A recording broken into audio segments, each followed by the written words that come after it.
मंजिल उन्हीं को मिलती है जिनके सपनों में जान होती है। मंजिल उन्हीं को मिलती है जिनके सपनों में जान होती है। पंख तो यूं ही फड़फड़ाते हैं मेरे दोस्त, हौसलों से उड़ान होती है। हेलो स्टूडेंट, बहुत बहुत स्वागत है आज की इस न्यू वीडियो में। जितने भी प्यारे स्टूडेंट कक्षा 12 के हैं और यूपी बोर्ड 2023 देने वाले हैं, तो आज की इस वीडियो में क्लास 12 फिजिक्स का मॉडल पेपर 2023 का लेकर आ चुके हैं और एक एक क्वेश्चन का सोल्यूशन भी बताएंगे। ऐसा ही 2023 का पेपर सेट होकर आपका आएगा और इस बार फिजिक्स में 90 पार करना है, यानी कि 90% नंबर लाना है। तो वीडियो को पूरा देखिएगा, एक एक क्वेश्चन को अच्छे से समझाया जाएगा। और चैनल पे नहीं तो सब्सक्राइब कर लीजिए, क्योंकि यहाँ पे फिजिक्स का ऑल चैप्टर्स का इंपॉर्टेंट बहुविकल्पी, दीर्घोत्तरी, लघुत्तरी सारे न्यूमेरिकल्स को इस वीडियो के थ्रू आपको प्रोवाइड किया जाएगा। तो चैनल पर जुड़े रहने के लिए सब्सक्राइब करके बेल आइकन हिट करके रखिए। चलिए देखते हैं सबसे पहले क्लास 12 भौतिक विज्ञान और मॉडल पेपर 2023 के थ्रू सेट किया गया इसको। और जितने भी क्वेश्चन देख रहे हैं VVI question, very very important question, यहाँ पे वीआईपी क्वेश्चन सारे के सारे इसमें मॉडल पेपर के थ्रू 5 पहले तो यहाँ पे देखिए बहुविकल्पी आएंगे। इसके बाद यहाँ से देखिए न्यूमेरिकल टाइप से क्वेश्चन है, सारे के सारे यहाँ पे आपको एक एक क्वेश्चन को अच्छे से बताया जाएगा। तो काफी इंपॉर्टेंट वीडियो है, अंत तक देखते रहिएगा, लाइक कर देना। तो देखिएगा फर्स्ट नंबर क्वेश्चन इसमें क्या लिखा है। फर्स्ट का क लिखा है इसमें, ए कोण वाले प्रिज्म के पदार्थ का अपवर्तनांक √2 है तथा न्यूनतम विचलन कोण जो है 90 अंश माइनस ए है। तो कह रहे ए का मान ज्ञात कीजिए, यानी प्रिज्म के कोण का मान ज्ञात करना है। यहाँ पे 4 ऑप्शंस अवेलेबल है, कौन सा ऑप्शन चाहिए आपको बताना है। तो देखिए इसको पहले तो सॉल्व करेंगे, एक एक क्वेश्चन को सोल्यूशन के साथ करते हुए चलेंगे। देखिए यहाँ पे प्रिज्म कोण पूछा है ना, तो सबसे पहले नंबर जो मान दिया है, देखिए अपवर्तनांक दिया है, यानी कि म्यू का मान दिया है। म्यू से डिनोट कर लीजिए या एन से भी डिनोट करते हैं। तो एन का मान दिया है √2 और न्यूनतम विचलन कोण यानी कि डेल एम का मान कितना दिया है, तो यहाँ पे दिया है 90 अंश माइनस ए दिया है, ठीक है ना। और यहाँ पे ए का मान पूछा है, यानी कि प्रिज्म का कोण का मान पूछा है। इसके लिए 2 फार्मूले हैं, यानी कि 2 फार्मूले हैं। तो पहले नंबर यहाँ ये जो जानते हैं, म्यू इक्वल होता है क्या, आपको मालूम है कि साइन ये होता है ए प्लस और डेल एम और बटे में होता है 2, फिर बड़ा वाला कोष्टक के अंडर में होता है साइन a/2 होता है, ठीक है ना। इस फॉर्मूले पर भी निकाल सकते हैं या दूसरा भी फॉर्मूला उस पर भी निकाल सकते हैं। तो जो भी आपको इजी लगे उसी के अकॉर्डिंग आप कर सकते हैं। तो म्यू का मान दिया है, यानी एन का मान दिया है, इसको ही एन बोलते हैं, इसको भी म्यू, यानी कि डिनोट कर सकते हैं दोनों से। तो एन का मान दिया है, यानी कितना √2, इसमें मान को पुट अप करते हैं साइन। देखिएगा साइन कितना है, ए का मान निकालना है तो ऐसे ही छोड़ दीजिएगा, प्लस डेल एम का मान 90 अंश माइनस ए है, तो यहाँ पे लिख लीजिए 90 अंश माइनस का ए। और यहाँ पे देखिएगा 2 है ना, तो 2 लिखिए, बड़ा वाला बट्टा लगाइएगा, फिर लिखेंगे साइन a/2, ठीक है। अब देखिए ये जो है कोष्टक के अंदर हल कर लेंगे, a प्लस माइनस से कैंसिल हो जाएगा ना। तो यहाँ पे क्या लिखेंगे, √2 जो है इसको पहले लिख लीजिएगा इक्वल, यहाँ पे साइन 90 अंश बचा है, साइन 90 अंश और बटे में क्या है डिवाइडेड बाई 2 बचा है, फिर बड़ा वाला बट्टा लगाइए साइन a/2, ठीक है। अब क्या करेंगे, इसको काट देंगे, 45 अंश हो जाएगा 2 से, ठीक है।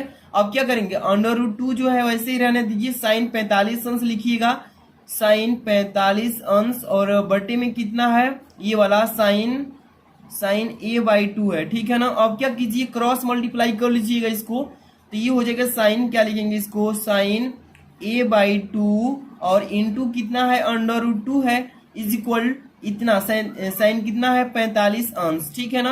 अब सबको मालूम है कि क्या करना है कि साइन a/2 लिख लेंगे और इंटू क्या लिखेंगे √2। अब साइन 45 अंश का मान मालूम होना चाहिए त्रिकोणमितीय सारणी से, साइन 45 अंश का मान 1/2 होता है। अब क्रॉस मल्टीप्लाई गुणा कीजिए, साइन a/2 जैसे ही वैसे ही रह जाएगा, ठीक है ना। अब ये जो है ये इसके अंडर में आ जाएगा, इक्वल लिखेंगे 1 और बटे में √2 गुणे क्या हो जाएगा √2, ठीक है ना। अब क्या करिए कि साइन a/2 जैसे वैसे लिख लीजिएगा। अब 1/2 में से दोनों अंडर बाहर होगा तो 2 केवल हो जाएगा, बाहर निकल के आएगा। अब क्या करेंगे, अब देखिए ध्यान से कि साइन लिखेंगे a/2, अब कितने अंश का मान जो है 1/2 होता है साइन के रूप में, ठीक है ना। तो साइन कितने अंश का मान होता है, तो 37 अंश का मान आप सभी बच्चे जानते हैं, इस 37 अंश का मान 1/2 होता है। तो इस 1/2 की जगह पे 37 अंश लिख सकते हैं ना, लिख सकते हैं। अब देखिएगा साइन से साइन कैंसिल कर लेंगे ना, बचेगा क्या, a/2 बचेगा। अब इक्वल कितना हो जाएगा 30 अंश। अब देखिए क्रॉस मल्टीप्लाई गुणा कीजिए, 30 दूनी के 60, a का मान कितना आ गया जी 60 अंश। यही ना निकालना था प्रिज्म का कोण कितना अंश 60 अंश। अब आइए देखते हैं कि इसमें कौन सा विकल्प आप सबका सही है। तो यहाँ पे 30 अंश 45 अंश 60 अंश, यानी तीसरा जो विकल्प है सही है। इसी तरीके से करना है, पेपर आपका बहुत ही इजी लेवल से आने वाला है 2023 का। चलिए अगला क्वेश्चन पढ़ते हैं, ध्यान से देखिएगा। पहला का ख कि विद्युत फ्लक्स का मात्रक है। इसमें पूछा है ना कि विद्युत जो फ्लक्स है, ये विद्युत फ्लक्स का मात्रक कौन सा होता है, न्यूटन प्रति गुलाम होता है, या वोल्ट इंटू मीटर होता है, या थर्ड नंबर वोल्ट प्रति मीटर होता है, या fourth number newton into metre प्रति गुलाम होता है। तो ये वेरी आईएमपी क्वेश्चन है, ठीक है ना। तो विद्युत फ्लक्स का जो मात्रक होता है वोल्ट इंटू मीटर होता है। याद रखिएगा ऑलवेज की विद्युत फ्लक्स का मात्रक क्या होता है, वोल्ट इंटू मीटर होता है। दूसरा ऑप्शन सही है। अगला क्वेश्चन की तरफ चलेंगे, ध्यान से देखिए। पहला का जो ग है क्वेश्चन, ये न्यूमेरिकल टाइप क्वेश्चन है। देखिए क्या लिखा है इसमें, एक कुंडली के सिरों के बीच 40 वोल्ट का प्रत्यावर्ती वोल्टेज लगाने पर इसमें 80 मिली एम्पियर की धारा प्रवाहित होती है। तो कह रहे कुंडली का प्रेरणिक प्रतिघात बताइए। प्रेरणिक प्रतिघात पूछता है ना, इसका मतलब चलिए यहाँ पे इसको भी सोल्यूशन करना ही पड़ेगा। तो देखिएगा अंत तक समझ लीजिए, क्वेश्चन काफी इंपॉर्टेंट लिए गए हैं सभी के सभी। सबसे पहले नंबर इसमें देखिए क्वेश्चन जो दिया है इसमें, यानी कि कुंडली के सिरों के बीच का यहाँ पे दिया है 40 वोल्ट, यानी कि यहाँ पे जो विभवांतर इसका 40 वोल्ट है और धारा जो है इसमें 80 मिली एम्पियर है। तो ध्यान समझना है कि किस चीज का मान पहले दिया है। तो यहाँ पे पहले लिख लेंगे पहले मान की VL का मान कितना है 40 वोल्ट दिया है, ठीक है ना, 40 वोल्ट है, ऐसे लिख लेंगे।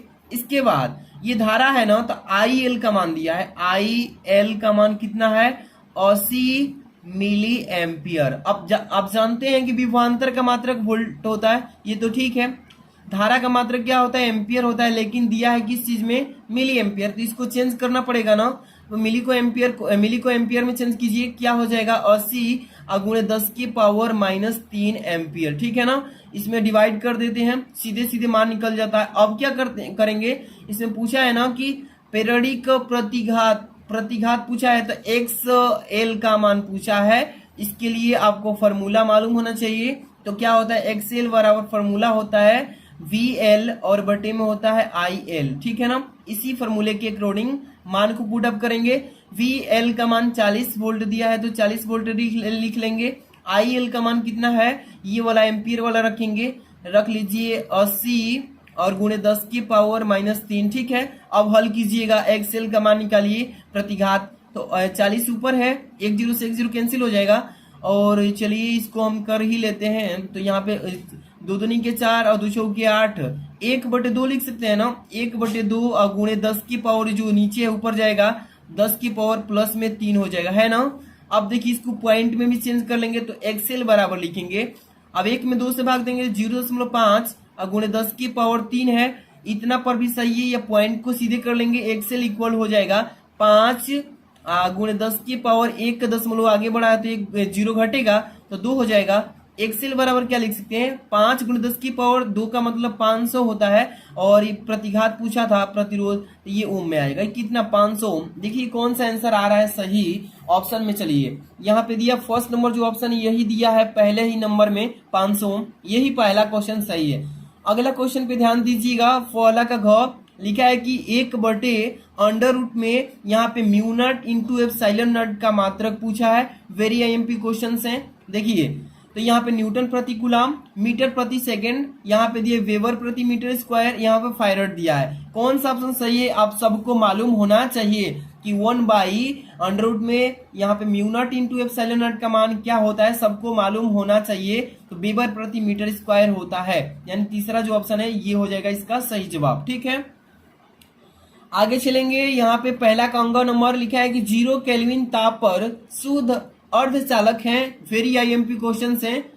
कह रहा है कि 0 केल्विन ताप पर जब भी हम शुद्ध अर्धचालक को देखते हैं तो क्या कहलाता है, चालक कहलाएगा, प्रतिरोधक होगा, या शक्ति स्रोत होगा, या विद्युत रोधी। तो ये जो मैं यूट्यूब के कम्युनिटी में पोस्ट किया था, बहुत सारे बच्चे इसका आंसर गलती दिए थे, 88% बच्चे गलती इसका आंसर दिए थे। तो आप समझिए कि पेपर कैसे देंगे बच्चे। अगर तैयारी अच्छे से नहीं करेंगे तो एग्जाम में तो आपका आंसर गलती होगा ही। तो 0 केल्विन ताप पर शुद्ध अर्धचालक जो है ये विद्युत रोधी होता है, ठीक है ना। ये 4 नंबर जो ऑप्शन है ये करेक्ट होगा। और बहुत सारे बच्चे ना इसका आंसर जानते हैं क्या दिए थे, चालक दिए थे। तो बहुत सारे बच्चे की तैयारी अच्छे से नहीं हो पाई है, इसके लिए आपको तैयारी करने की, मेहनत करने की जरूरत है ज्यादा से ज्यादा। अगला क्वेश्चन यहाँ पे देखिए क्या लिखा है इसमें, पहला का च कि वायु के सापेक्ष जल और कांच के अपूर्णांक क्रमशः 4/3 एवं 5/3 है। कांच का जल के सापेक्ष अपूर्णांक पूछा गया है। काफी आईएमपी क्वेश्चन हैं जो कि बोर्ड एग्जाम में बार बार पूछे जाते हैं, ठीक है। तो यहाँ पे देखिए इसको भी सॉल्व करते हैं। चलिए सॉल्यूशन तो करना ही पड़ेगा, आप लोगों के लिए हार्ड वर्क करना ही पड़ेगा। तो आप लोग वीडियो को पूरा देखिए, समझिए अच्छे से, है ना। यहाँ पे देखिए वायु के सापेक्ष जल, वायु के सापेक्ष कहता है ना तो ए लेते हैं एयर, एन अपूर्णांक होता है, जल का है तो डब्ल्यू लेते हैं। इसका मान कितना है 4/3 दिया है, ठीक है ना। अब वायु के सापेक्ष कांच एक बार लेते हैं तो ए एन, और कांच का जी होता है ग्लास, इसका मान कितना है 5/3 दिया है। अब इतना चीज क्लियर हो गया ना। अब कह रहा है कांच का जल के सापेक्ष अपूर्णांक, कांच कह रहा है ना तो जी, ग्लास हो जाएगा एन, और जल मतलब वाटर, तो जी एन डब्ल्यू का मान पूछा गया है। इसके लिए फॉर्मूला होता है कि जी एन डब्ल्यू इक्वल होता है कांच के सापेक्ष जल का अपूर्णांक बराबर वायु के सापेक्ष जल का अपूर्णांक बटे वायु के सापेक्ष कांच का अपूर्णांक होता है, ठीक है। तो यहाँ पे लिख लेंगे ए एन डब्ल्यू बटे में ए एन जी होता है, ठीक है। इसके फॉर्मूले से हम कर लेंगे। चलिए ए एन डब्ल्यू का मान 4/3 दिया है ना, बड़ा वाला बट्टा लगाइए। ए एन डब्ल्यू का मान 5 कितना है 3 है, ठीक है। अब यहाँ से इसको सॉल्व कर लीजिएगा। ऊपर वाला मान पलटता नहीं है कभी भी, 4/3 वैसे ही रहेगा, गुणे ये जो है ऊपर चला जाएगा 3 और 5 नीचे। सॉल्व कीजिए, चरती का 12 हो जाएगा, या 3 से 3 काट लीजिए, क्या बचेगा 4/का क्या हो जाएगा 5। इसमें देखिए कौन सा ऑप्शन सही है, ठीक है 4/5 आया है हम लोग का आंसर। इसमें कौन सा ऑप्शन सही है, यानी कि 4/5, ये दूसरा जो ऑप्शन है सही है, ठीक है। अगला क्वेश्चन की तरफ चलते हैं, काफी इंपॉर्टेंट क्वेश्चन हैं। और ये जो आप क्वेश्चन देख रहे हैं ना, ये अति लघुत्तरीय प्रश्न है, जो कि ये भी क्वेश्चन बोर्ड एग्जाम में 1-1 नंबर के पूछे जाते हैं।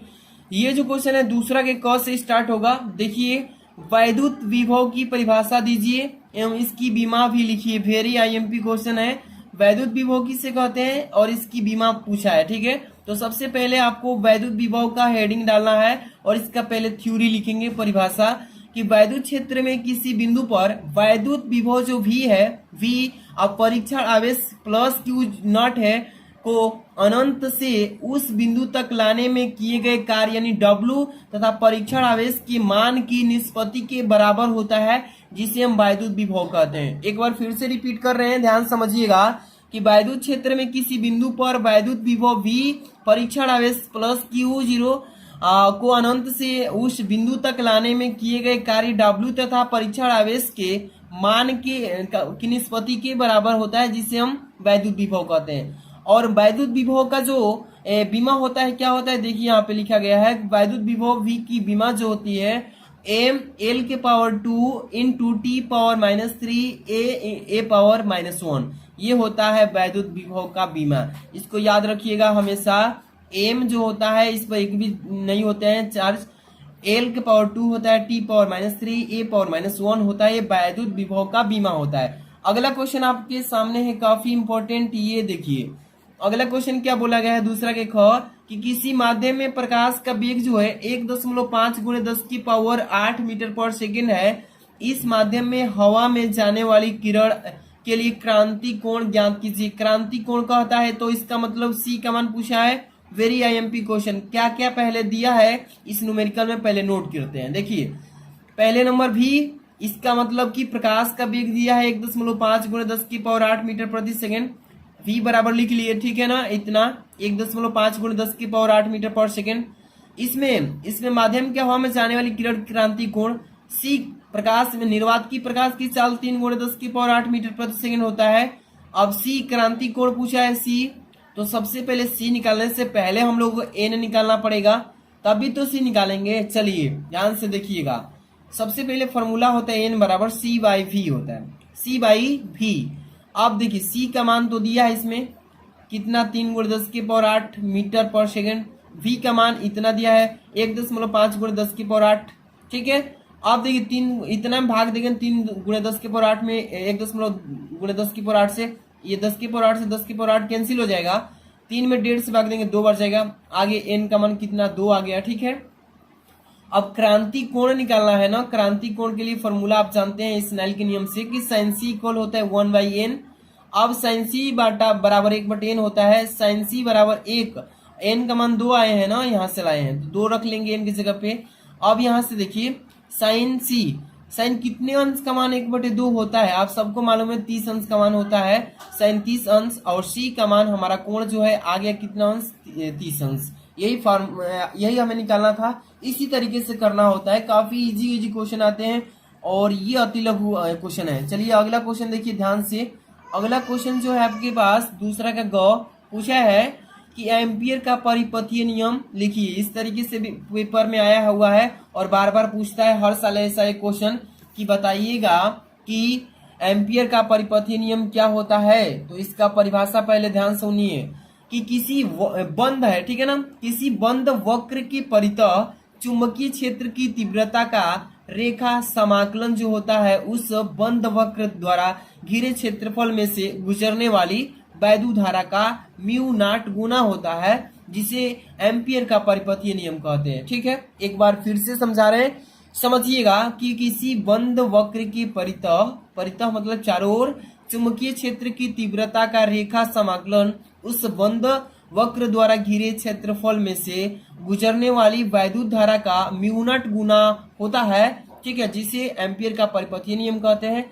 अब देखिए अर्थात इसका फॉर्मूला होता है इंटीग्रेशन सी इक्वल होता है integration C vector v into D vector D L equal होता है म्यू नॉट इंटू आई होता है, इतने के बराबर होता है, ठीक है ना। धारा वैद्युत धारा का म्यू नॉट गुना होता है, इतना गुना, ये हो जाएगा इसका मतलब कि एम्पियर का परिपथीय नियम। अगला यहाँ पे देखिए क्वेश्चन जो है न्यूमेरिकल टाइप्स क्वेश्चन पूछा गया है कि एक अब यहाँ से लिखा है कि 1.00 सेंटीमीटर स्क्वायर क्षेत्रफल के धारा लूप में 2 एम्पियर, ए मतलब एम्पियर को डिनोट किए हैं, एम्पियर धारा प्रवाहित हो रही है, तो उत्पन्न चुंबकीय द्विध्रुव आघूर्ण का मान क्या होगा, यही ज्ञात करना आईएमपी क्वेश्चन है।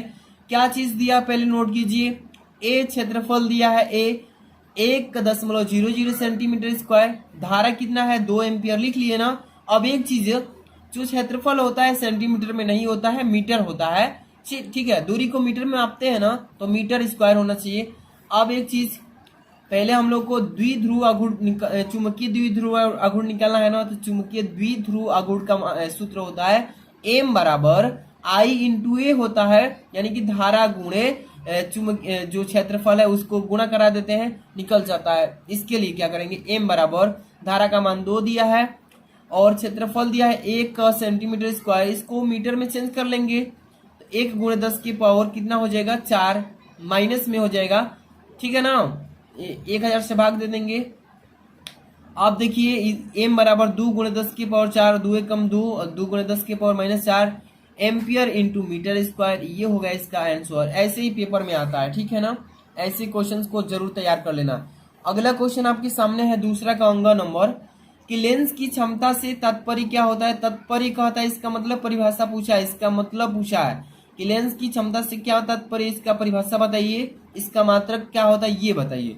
तो सबसे पहले लेंस की क्षमता, यहाँ पे हेडिंग डालेंगे, परिभाषा लिखेंगे कि लेंस की क्षमता इसकी मीटर में नापी गई फोकस दूरी के व्युत्क्रम के बराबर होती है, जिसे हम लेंस की क्षमता कहते हैं। ये क्लास 10th में थोड़ा सा छोटा मतलब दूसरे टाइप से होता है, 12th के बच्चों के लिए दूसरे टाइप से। तो लेंस की क्षमता इसकी मीटर में नापी गई फोकस दूरी के व्युत्क्रम के बराबर होती है, यानी व्युत्क्रम का मतलब होता है उल्टा, ठीक है ना, उल्टा के बराबर होता है। और इसका मात्रक, लेंस का क्षमता का मात्रक होता है डायोप्टर। डायोप्टर को हम डी से, कैपिटल डी से डिनोट करते हैं। ओके, तो ये चीजें आपको समझ में आ रहा है ना, तो ये पेपर में आएगा तो आप आसानी से लिख लेंगे। अब ये जो है आपका लघु उत्तरीय प्रश्न स्टार्ट हो रहा है तीसरा नंबर क्वेश्चन से। लघु उत्तरीय प्रश्न, ये जो कि 2-2 नंबर के क्वेश्चन पेपर में आते हैं, ठीक है ना। चलिए क्वेश्चन क्या पूछा है कि एक प्रत्यावर्ती धारा परिपथ में विभवांतर का वर्ग माध्य मूल का मान ज्ञात कीजिए। मान दिया है 100√2 वोल्ट है, तो ज्ञात करना है क्या क्या। पहला नंबर विभवांतर का शिखर मान बताइएगा और दूसरे में पूरे चक्र के लिए विभवांतर का औसत मान बताइएगा। सबसे पहले क्या क्या चीज दिया उसको पहले लिखना सीखिए। न्यूमेरिकल कर रहे हैं ना, तो सीखिए क्या क्या चीज दिया है। चलिए ध्यान से देखिएगा, VRMS यानी कि यहाँ पे दिया है इसका विभवांतर कितना दिया है 100√2, ये वोल्ट में दिया है विभवांतर। ठीक है, चीजें समझ रहा है। अब देखिए फॉर्मूला इसके लिए होता है, फॉर्मूला VRMS का V बराबर V0/2 होता है, ये फॉर्मूला होता है। ये फॉर्मूला अगर नहीं जानते हैं तो आप इसका आंसर नहीं निकाल पाएंगे, इसलिए फॉर्मूला जानना बेहद जरूरी है। तो पहला नंबर में विभवांतर का शिखर मान निकालना है, तो विभवांतर का शिखर मान बराबर यानी V0 बराबर √2 इंटू VRMS यानी विभवांतर गुणे √2 हो जाएगा। यहाँ से सूत्र में हम सीधे किए V इतना में गुणा करा देंगे। ठीक है, अभी इस इतना बराबर लिखे, इतना V0 बराबर इसमें अब क्रॉस मल्टीप्लाई गुणा हो जाएगा ना, तो वही लिखे। अब मान को पुट कीजिएगा। अब देखिए इसका मान कितना दिया है, ध्यान से देखिए √2, और इसका मान दिया है कितना 100√2 दिया है ना, यहाँ से उठाकर इतना रख देंगे। √2 गुणा करेंगे तो 2 बाहर आ जाएगा, और 2 में 100 से गुणा कर देंगे तो 200 वोल्ट। यही तो निकालना था। इस तरीके से पेपर आता है। एक नंबर निकाल लिया। दूसरा है पूरे चक्र के लिए विभवांतर का औसत मान पूछा है। चलिए विभवांतर का औसत मान निकाल लेते हैं। पहले नंबर क्या करेंगे, विभवांतर का पूरा औसत मान निकालने के लिए सबसे पहले पूरे चक्र के लिए विभवांतर का औसत मान निकालना है ना, तो सबसे पहले वेक्टर V इक्वल हो जाएगा 2 गुणे अर्ध चक्र के लिए विभवांतर का औसत मान निकालते हैं। पहले पूरा चक्र का नहीं निकालेंगे, पहले अर्ध चक्र का निकालते हैं। क्या निकालते हैं, अर्ध चक्र मतलब आधा चक्र का, तो 2 से गुणा करा देंगे। अब देखेंगे कि 2 गुणे 2 पाई इंटू प्रत्यावर्ती विभवांतर का शिखर मान। ठीक है, क्या करेंगे 2 गुणे 2/पाई, अब प्रत्यावर्ती का शिखर मान विभवांतर कितना दिया है 200 वोल्ट दिया था, 200 लिख लेंगे।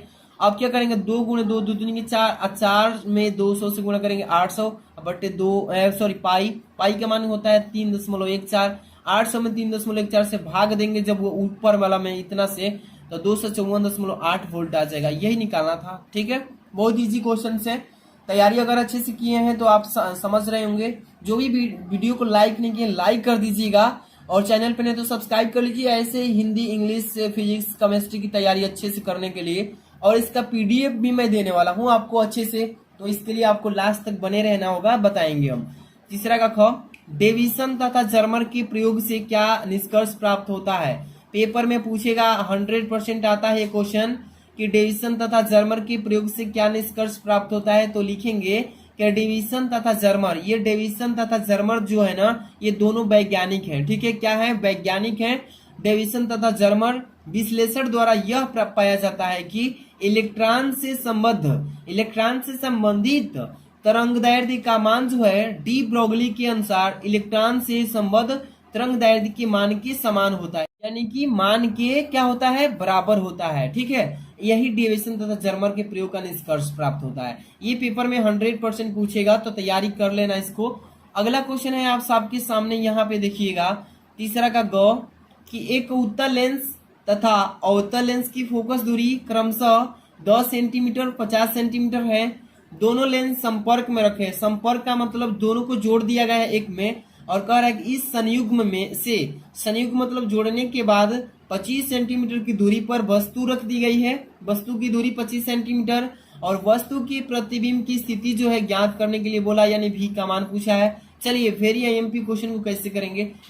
सबसे पहले नंबर आपको मालूम होना चाहिए कि उत्तल लेंस में फोकस दूरी क्या होती है, धनात्मक ऋणात्मक। अवतल दर्पण में क्या होती है, देखिए उत्तल लेंस की फोकस जो दूरी है इसको F1 से करेंगे, क्योंकि 2 फोकस दूरी दिया है, तो F1 कर लेंगे। उत्तल लेंस की फोकस दूरी की F1, ये प्लस होता है, प्लस 10 सेंटीमीटर। ओके, अवतल लेंस की फोकस दूरी F2 से दर्शा लेंगे। ये अवतल लेंस की फोकस दूरी माइनस में होती है 50 सेंटीमीटर। ठीक है, संयुक्त लेंस की फोकस दूरी का सूत्र होता है 1/f बराबर 1/f1 प्लस 1/f2 होता है। दोनों को जोड़ लेंगे।